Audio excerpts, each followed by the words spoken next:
Olá, eu sou Rafael, estudante de Relações Internacionais, pseudo-leitor e desempregado.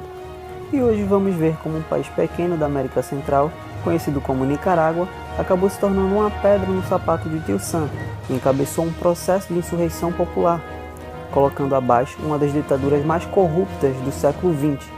Quais os principais atores dessa revolução e suas consequências? A Nicarágua é um país que se encontra entre Honduras e Costa Rica, banhados pelo Oceano Atlântico e Pacífico, e como todo país latino-americano, era considerado no século XX como o quintal dos Estados Unidos. Bem, muitos eram os interesses dos norte-americanos nesse país, mas um dos principais era o objetivo de construir um canal que ligasse os dois oceanos.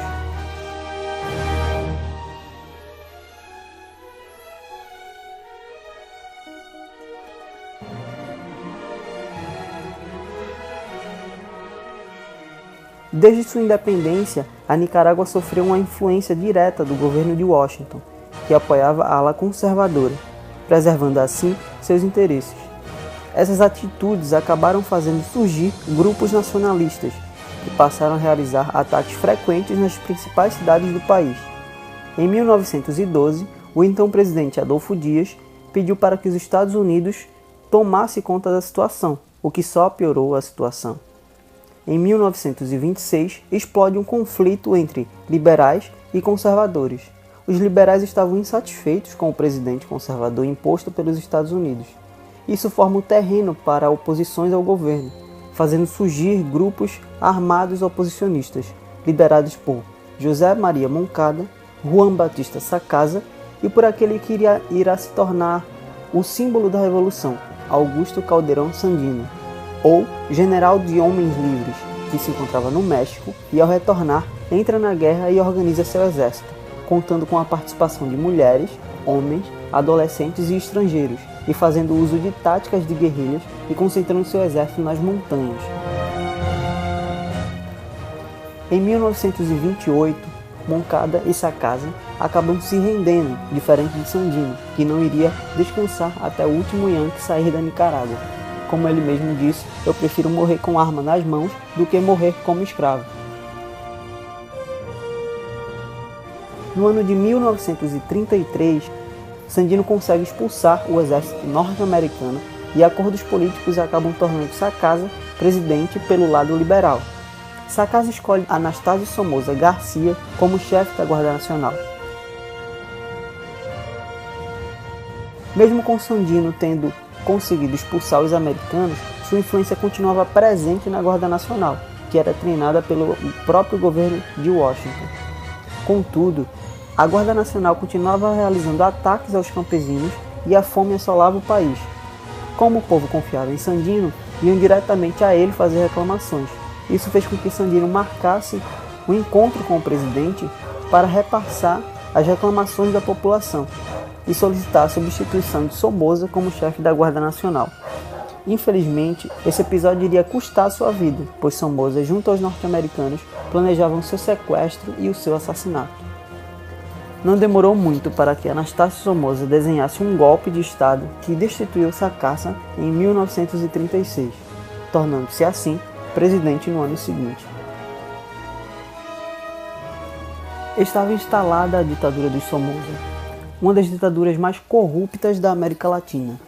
A família dos Somoza se tornou extremamente rica nesse período, sendo a maioria das empresas do país de posse do Somoza, enquanto a população passava fome. Devido aos interesses de Somoza estarem alinhados com os dos Estados Unidos, o então presidente americano Roosevelt não fez muito para impedir a tirania de Anastácio. Como ele mesmo disse, Somoza é um filho da puta, mas é dos nossos. Mas a população não havia esquecido as ideologias de Sandino e movimentos não apenas do campesinato, mas da igreja, com a teologia da libertação, e grupos universitários, como a famosa Geração de 44, acabaram surgindo, e os grupos passaram a estudar mais sobre Sandino e suas táticas de guerrilha, fazendo do General dos Homens Livres o principal símbolo da Revolução. 20 anos após a posse de Somoza, ele é assassinado por Rigoberto Lopes Pérez, um militar, em um jantar na cidade de León, reacendendo o sentimento sandinista.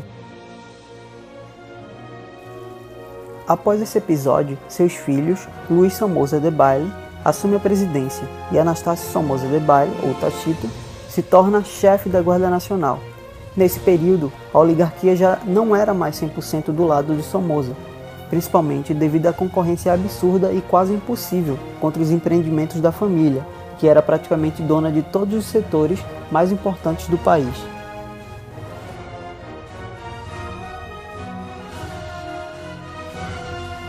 Em 1960, os movimentos contra o governo passam a se articular novamente, tendo como principais líderes Carlos Fonseca, Tomás Borges, Silva Baiuca e o coronel Santo Lopes, fundando a Frente Sandinista de Libertação Nacional, criada para depor Somoza e o imperialismo norte-americano. Esse movimento tinha um foco na massa, visando um projeto de nação justa para todos, com o plano de reforma agrária, alfabetização, saúde e uma melhor distribuição de renda. Mas um dos problemas da Frente Sandinista de Libertação Nacional era sua divisão em 3 tendências, que agiam de forma independente e com ataques descentralizados. A tendência proletária, visando uma organização política do proletariado, a guerra popular prolongada, que buscava preparar a massa para a guerra militar de guerrilhas na montanha, e os terceiristas, ou insurrecional, que desejava preparar o caminho para uma insurreição geral, com os golpes e as ações militares audazes, e um foco no internacional para ganhar adeptos à causa. Um dos eventos que contribuiu de forma ímpar para afastar aqueles que eram a favor da ditadura foi um terremoto de 1972, que devastou Manágua, a capital da Nicarágua, deixando vários mortos e a cidade destruída.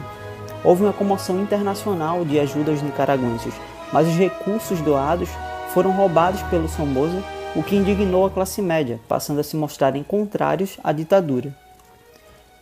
O clima estava feio para Somoza e piorou ainda mais quando os líderes da Frente Sandinista de Libertação Nacional se encontraram com Fidel Castro, onde foi aconselhado que as 3 tendências precisariam se unir para alcançar o melhor resultado, e é o que ocorre, até que em julho de 1979 é feita a tomada do Palácio Nacional, com a união das 3 tendências e a fuga de Somoza na madrugada anterior para Miami, levando consigo os fundos da riqueza nacional e deixando o país numa situação ainda mais complicada.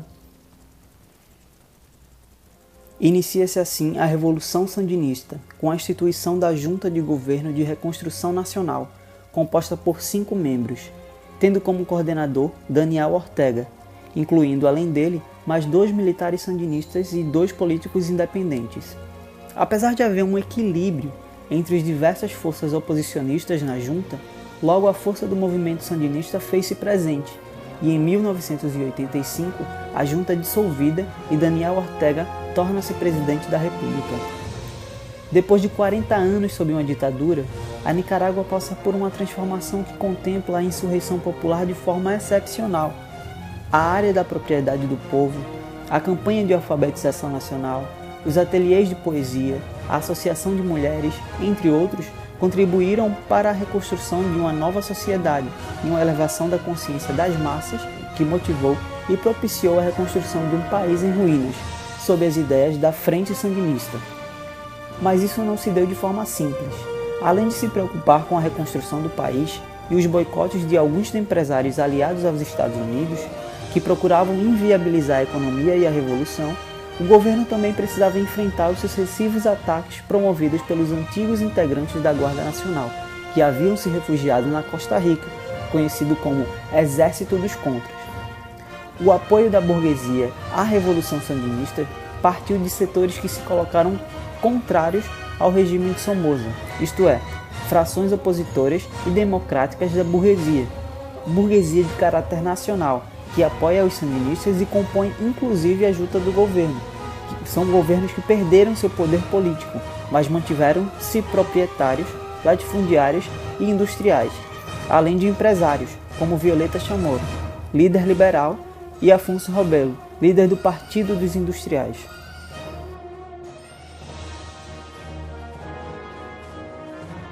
Nesse sentido, a configuração das forças políticas na Nicarágua garantiu a abertura necessária para a continuidade de projeto sandinista de construção de uma nova sociedade. Todavia, a abertura à burguesia não demorou em se tornar uma inflexão para a junta de governo, o que levou a um rompimento. A saída de Violeta Chamorro e Alfonso Robelo teve consequências preocupantes, já que os dissidentes aderem à contra-revolução. Aquela burguesia que então apoiará a Frente Sandinista de Libertação Nacional muda de objetivo e passa a impedir a unidade do processo revolucionário. Nesse momento da história, Daniel Ortega já havia se afastado muito do plano histórico promovido por Carlos Fonseca, e a sociedade já estava bastante influenciada pelos opositores que contavam com o apoio dos Estados Unidos. Assim, em 1990, são realizadas eleições presidenciais, das quais sai vitoriosa Violeta Chamorro, da União Nacional Opositora, um dos membros originais e independentes da Junta Nacional, pondo fim a esse período conturbado da história nicaragüense. Nesse contexto, a Revolução Nicaragüense se tornou um exemplo de combate ao imperialismo americano aqui na América Latina, influenciando as outras nações a buscarem se livrar dos opróbrios de Washington, resistindo ao poder daqueles que eram contra o seu plano de desenvolvimento nacional.